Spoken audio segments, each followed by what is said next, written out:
Auzubillahiminash-shaytanir-rajim. Bismillahir-rahmanir-rahim. Assalamu alaikum wa rahmatullahi wa barakatuhu. Dear students, welcome you again very warmly. Today I am going to take one more chapter from the prose portion, which is the chapter number 4th, A Mad Tea Party. The chapter is written by the author, namely Lewis Carroll. Now, I am going to give you a brief introduction about the chapter. Alice became a guest at a mad tea party along with the Marchia, the hatter, and a sleeping dormouse who remains asleep for most of the chapter.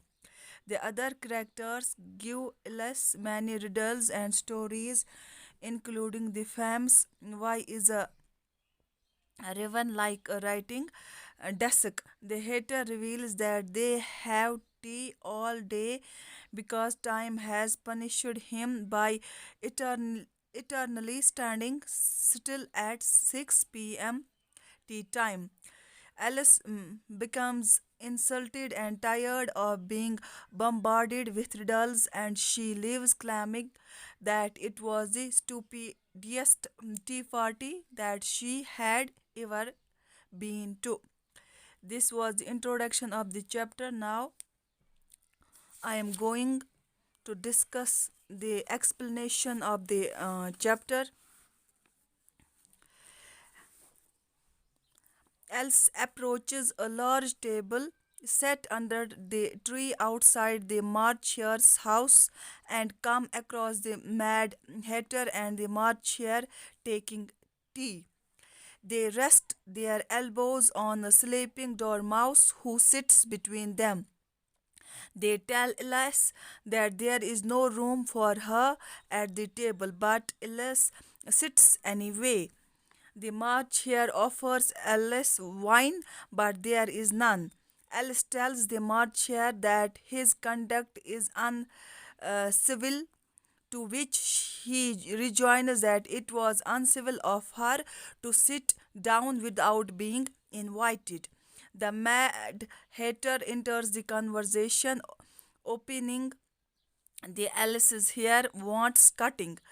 Alice admonishes his rudeness, but he ignores her scolding and responds with a riddle. Why is a raven like a writing desk? Alice attempts to answer the riddle, which begins a big argument about semantics. After their argument, the tea party sits in silence under the Mad Hatter asks the Marchia the time. When he discovers that Marchia's watch, which measures the day of the month, is broken, the Mad Hatter becomes angry. He blames the Marchia for getting crumbs on the watch when the Marchier was spreading butter on it. The Marchier suddenly dips the watch in his tea, dejectedly remarking that it was the best butter. Alice gives up on the riddle and becomes angry with the Mad Hatter when she discovers that he does not know the answer either. She tells him he should not waste time asking riddles that have no answers. The Mad Hatter calmly explains that time is a him, not an it. He goes on to recount how time has been upset ever since the Queen of Hearts said the Mad Hatter was murdering time while he performed a song badly. Since then, time has stayed fixed at 6 o'clock, which means that they exist in perpetual tea time. Bored with this line of conversation, the Marchier states that he would like to hear a story. So they wake up the Dormouse. The Dormouse tells a story about three sisters who lived in a trickle while eating and drawing a trickle. Confused by the story, Alice interjects with so many questions that the dormouse becomes insulted. Alice continues to ask questions until the Mad Hatter insults her and she storms off in disgust.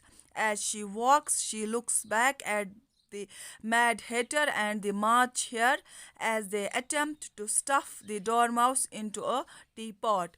In the wood, Alice encounters a tree with a door in it. She enters the door and finds herself back in the great hall.